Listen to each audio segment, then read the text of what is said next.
How's it going, guys? Winner Kills here, and welcome to a brand new locals feature match. Here we are in round 2 for the week, and we have DDD on the left versus Tri-Lyrlisuc. This is the same Tri-Lyrlisuc player that's been on the channel the past couple weeks. He had a profile uploaded on the channel a couple weeks ago as well. I always get a lot of questions about this specific Tri-Lyrlisuc deck, like profile. I'll leave a link to it up in the top right if I remember, so you guys can check it out. The player on the left typically does play Invokes at all, but has recently picked up DDD. So yeah, both players you guys have seen on the channel before. One just on a different deck for the time being. And as they get started here, let's take a look at the poll results. As you guys, who you thought was going to win, who you guys who thought was going to take the L. And it looks like 51% of you guys, very close vote here, 51% of you guys saying DDD is going to take the L. Let's see if you're correct. You guys weren't right last time. Let's see if you redeem yourselves. And right off the rip here, things not looking too hot for DDD. We're going to see our DDD player scale Rage and then go for a Gilgamesh play. Not entirely sure why that was done. Because Gilgamesh says you have to scale 2. You cannot scale just 1. So I feel like that probably could have been played a little bit correctly. More correctly, I should say. Very, very unfortunate. But I don't know, I'm not a DDD expert. I'm sure somebody in the comments could explain what could be done with the given cards. I do see 2 Ash Blossom in the opening hand. Certainly not combo pieces for DDD. From what I understand, obviously. But he will pass on just going for the Deus Machinex device or whatever it is. Which is honestly a blessing for a deck like DDD. Very mediocre board turned into at least, well, actually no interruptions. I don't even believe that Machinex can even activate, because you have to destroy a contract or detach 2. He does not have any contracts up, so just a bigger body at this point. And at that point, why not just leave the Gilgamesh so if it gets destroyed, you can summon out a Siegfried or some other big boss monster. But I digress. Either way, we'll see Tri-Lyrlisuc activate Prosperity, going 4-3, finding Warbler here off the top, always pretty strong. And we're going to see him summon Warbler, and with it, the Swallow going into the Recital Starling. Activating effect to go ahead and search. That is going to be met with an Ash Blossom. And then we're going to see the normal summon of Kit. Link 2 into Farigit here. And yeah, I think our DDD player already sees the writing on the wall at this point is that this is probably just going to be game. So we're into a game 2 situation. Quick reminder, guys, check out Imperium Duelist if you have not already. I do believe they did come out with some new bordered sleeves recently.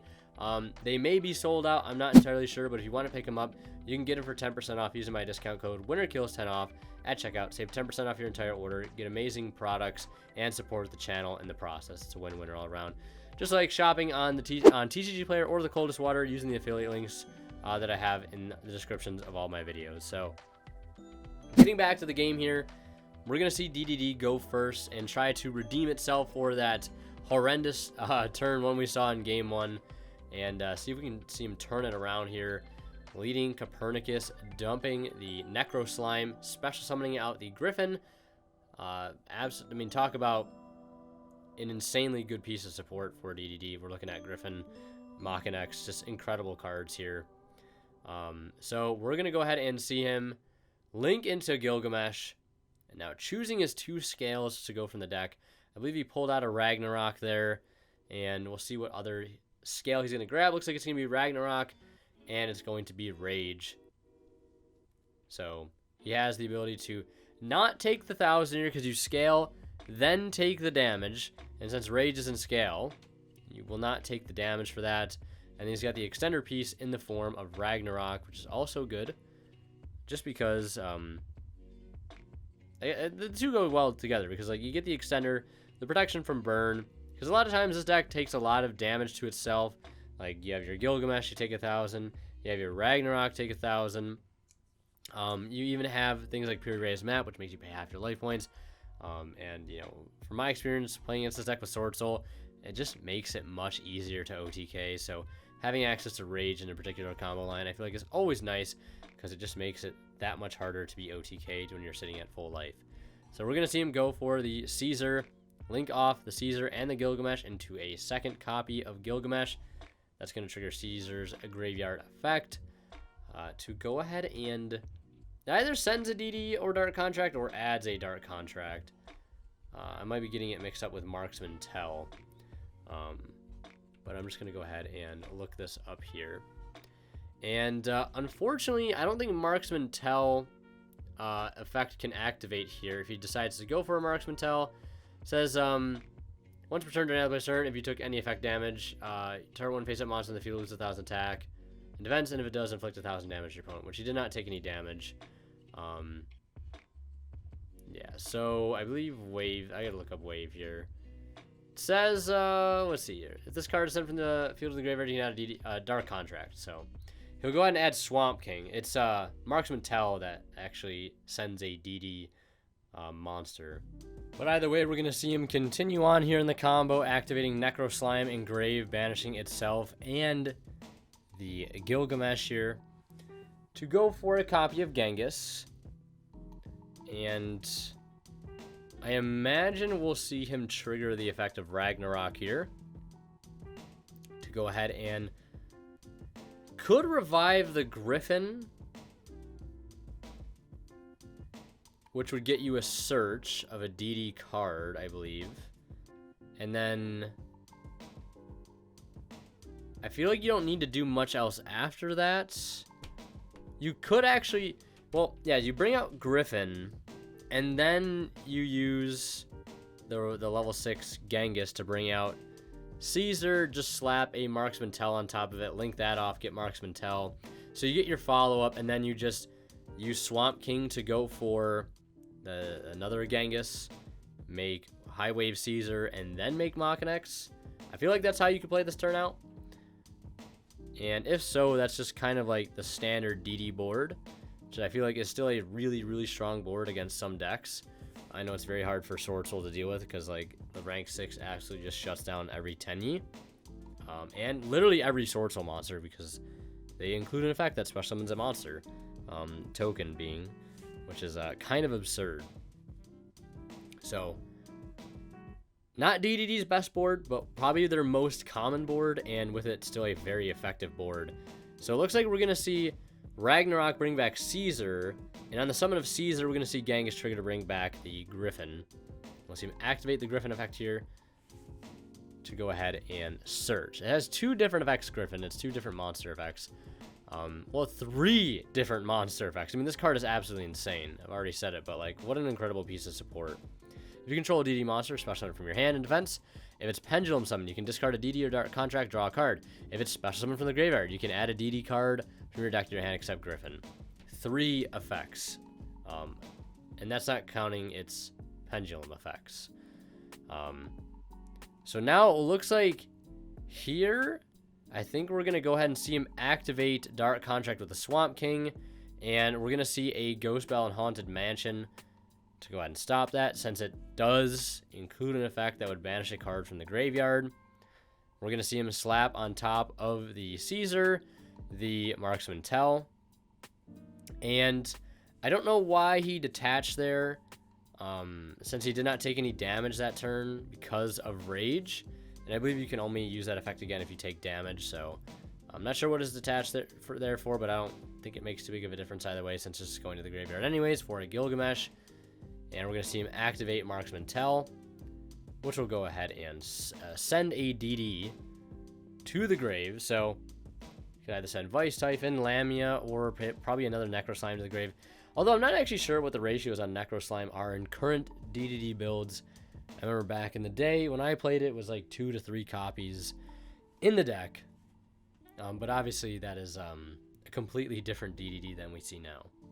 And also looks like Summon Limit in the deck as well. Here, post side. Looks like that was a very, very strong Bell there, stopping the rank 6 from coming out. He will still have access to Divisor, and importantly, 1 Gilgamesh will stay on the field. So if that does get removed, if it gets destroyed, can summon out Siegfried, which is kind of a nice interruption. Most of the time, I mean, we'll see our Tri-Lyrlisuc player here open 0 spells or traps, so won't be too much of an effective interruption. But we'll see if the board can be played through here, and I think Headhunt also being set right now, which is a very, very good trap card. One of the, again, the newer pieces of support. Basically like Imperm plus Snatch Steal almost, yeah. So it basically says if you control a DDD monster, target one face-up monster your opponent controls, take control of it until the end phase of the next turn, but its effects are negated. You cannot declare an attack. Also, if it is a monster special from the extra deck, it is also treated as a DDD monster. So we're going to see Warbler come down, and then we're going to see Swallow, the Sapphire Swallow, and Nerval get summoned via the effect of Swallow to go ahead and summon it. Another bird simultaneously, or another wing beast. Level 1 wing beast here, being that of Nerval. Such great synergy. I've always really liked that, how Nerval kind of bridges the gap between these two archetypes. But now we're going to see him activate the Recital Starling. And we'll see, it looks like he is going to go ahead and use the Divisor here to go ahead and take it. Gets a body off field, so he can't link with it or possibly make a Draco play. So I feel like that's not too bad of an interruption there. And now he has another interruption from the Divisor ready to go, because it now has the 2 materials it needs to be able to activate just by detaching. And now we're going to see him commit the normal summon of the Nerval here. 2 Beast Warrior, and Winged Beast in the grave. So yeah, he will commit the normal summon. And Nerval being red here. I believe, yeah, DD Headhunt could go ahead and stop this, which would be kind of devastating. I mean, you let him banish for cost and then take it and negate it. And I think going to go ahead and read the Barrel Canary here. Barrel Canary is actually a really, really strong piece of follow-up in a deck like this, simply because of the Ensembled Nightingale and Zeus with like 4 to 6 materials, which is kind of insane. So we'll see what happens here. We're going to see him activate Nerval here, looking to go ahead and banish 2 is pretty much all he can do. He obviously can't banish for 1. There is no Tri-Brigade Link 1 yet, right? I mean, I wouldn't be shocked if it was a thing someday. Whether how busted it would be, that's a different story. Imagine it would be above average. So we'll see if there's a response here to the Nerval. It looks like there won't be.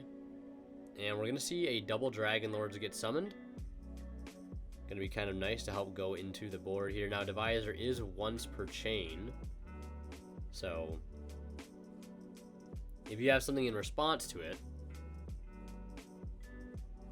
whatever your next effect activation is going to be fine. It's a little bit more well-designed than something like Zeus. So we'll see him properly link summon for Farigid here. And then we're going to see double Dragon Lords activate. And he will chain the Divisor.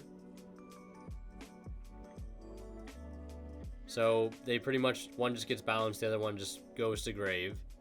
Because it would get attached, and then it would get bounced.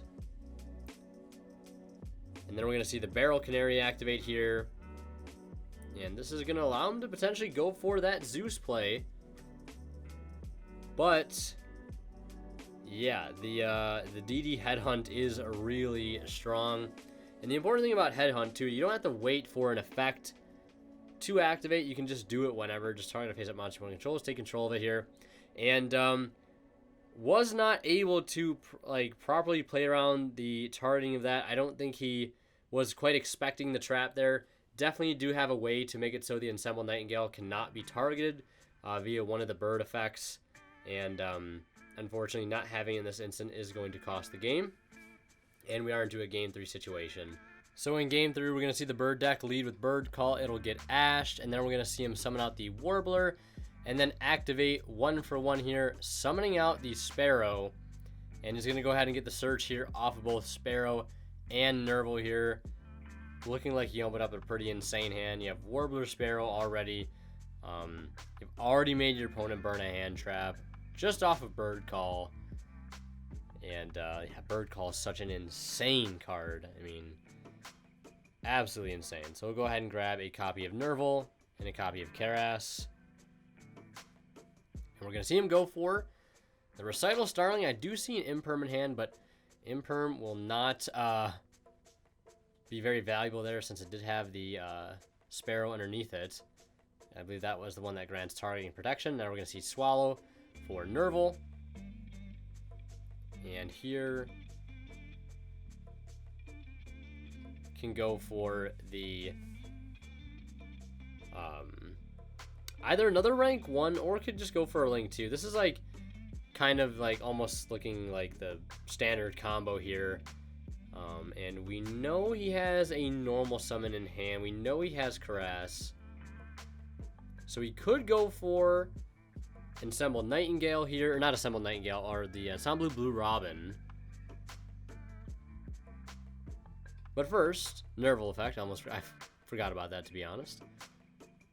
This already goes to show how good this combo still is, even after the hits that this deck received. Definitely a lot more fair now that Simorgh is out of the mix, because that card was absolutely absurd. I mean, free Omni Negate in the end phase just because, right? So we'll see him go for Bearbrum, then go for the Ensemble. Now overlaying the Ensemble into the Utopic Future. No Nibiru there. Love to see that if you're the Tri-Lyrlisuc player. And then going into the Utopic Draco. Just like that. And then there's the normal summon of Karas. Gonna go ahead and banish 2 here to go for a Farigit most likely. Or could possibly go for a double Dragon Lords. But I think that's... okay, is going to go for the double Dragon Lords and then going for Omen. And now going to go ahead and search the Revolt. Bottom a card. Shuffle up the hand, you know, just making sure they don't know exactly what you put back, right? The mind games. And then we're going to see him go ahead and link for the Farigit here. And this is going to go ahead and trigger the effect of the Ominous Omen. So we could go ahead and search an interruption for next turn in the form of DD Crow. Not a terrible card against the DDD deck. Be able to hit Necro Slime out of the grave, Vice Typhons, etc., you name it. So we won't see an Appaloosa play. Definitely could have been done there, but opting to go for a safer route here, searching the DD Crow. And if anything happens to the Farigit during his opponent's turn, he can go ahead and get a draw, which allows him potentially a chance to see another hand trap. And I think that's one thing our Tri-Lyrisuc player wanted me to specifically mention in this video, because yeah, I mean, I kind of agree too. There's probably gonna be people ask why I didn't make the Appaloosa, but wanted to play around droplets and wanted to go ahead and search the Crow off the Shurig to have a bit of a safer play. Now, Infinite Impermanence gonna come down here for our DD player, hitting the Utopic Draco. Still a massive 3k body though. And definitely has to play around Revolt and DD Crow here. So we'll see him start with Gate. And then imagine we'll see him activate Gate to go ahead and search. Could probably go for Griffin. Well, unless he already has Griffin in hand, but it doesn't look like he does. I think that's a copy of Cerberus or Orthos. Orthros. Always get it mixed up. Orthros, but I believe it is Orthros. Yeah, Orthros. Also a tuner monster as well, which allows the deck to get easy access to Siegfried. Also level 4 can help make, you know, Caesar, or its Pendulum effect is actually really, really strong for back row removal. So we're going to see him activate the Dark Contract effect here to go ahead and search. Has 1-for-1 in hand, and Kepler, and Orthro, so the Kepler could grab Griffin here. Doesn't necessarily need to. You could also just grab Necro Slime and then 1-for-1 hitching the Necro Slime and then summoning out a Lamia and then normal summoning the Kepler and getting Griffin there. And I feel like that sets your grave up for a lot. Again, I'm just making guesses here. I've played 0 of this deck post new support, so I'm just kind of taking guesses here is what I would maybe think is a play to make. We'll see him add Vice Typhon here though, and then activate the 1-for-1, discarding it to the graveyard, and this will go ahead and get access to the Necro Slime. So I guess this works out as well. Getting extra graveyard extender, especially since DD Crow is known here, so having 2 options to fuse from graveyard is actually going to be kind of nice here to help go around the Crow. And then having a potential 3rd way to fusion summon with the spell being searched off of the Kepler. And it looks like now we're going to see Revolt here, but unfortunately, special summoning the Necro Slime off of the 1-for-1 leaves it an easy target for Omen to go ahead and banish. And at this point, we'll also put his opponent on having an extender. And I believe the only extender you could possibly have right now would be DD Griffin. That would allow him to get straight into the Gilgamesh. So Omen will come out, banish the slime, and then we'll go ahead and get a Surge of Kit for next turn. Now we're going to go ahead and see him activate the Dark Contract with the Swamp King. And just taking a read there. So a confusion from field and grave. I don't believe Dark Contract with the Swamp King can go from the hand. Unless it can, and it's just been a while and I don't remember. Let's see here. You can fusion summon a Fiend-type monster extra deck using monsters from your hand or field. And then if somebody had DD fusion monster this way, you can also banish. So, yeah, I can go from everywhere, which is kind of nice. So we're going to see him activate the Dark Contract, and we're going to see that DD Crow get used here on Vice Typhon. So now, only having 1 way to fusion summon here. And I mean, at this point, I really don't know what fusion you're making that's going to help you get out of this situation. I think this is pretty much just going to be game here. Our DDD player, though, taking his time to go ahead and see if there's something that can be summoned here. It looks like it's just going to be D-Arc and then slap a Divisor on top. Not terrible. Yeah, I mean, you might as well put it in attack position, right? Run over the Farragut. And go for a Zeus play. And Zeus, I mean, Zeus is a great card. I love that DDD can make it so easily now with Divisor, but like you actually just went more minus, I feel like, than your opponent did there. Losing your contracts and now having no interruptions. Yeah, very, very unfortunate. Yeah, and wanting to summon the Zeus in defense, most likely since he did already attack with the Divisor, and we're just going to see an access code line here, and it's just going to be game right then and there. So it looks like Tri-Lyrisuc taking this match 2-1 after a very, very long and grindy match. That's why it helps to know the deck like DDD beforehand, so you don't end up going into time, because it is definitely a very complicated deck. But that's going to do it. If you guys want to see more of my content, check out one of the videos popping up on the bottom of the screen right now. And last but not least, a huge shout out goes to our Divine Level channel members, who are Tweeter0226, Pony Start, Cadillacs84, Keith Sidgers, Justin Lamb, Master of Isa, and HDH Cyber. Thank you guys so much for your extremely kind and generous support of the channel.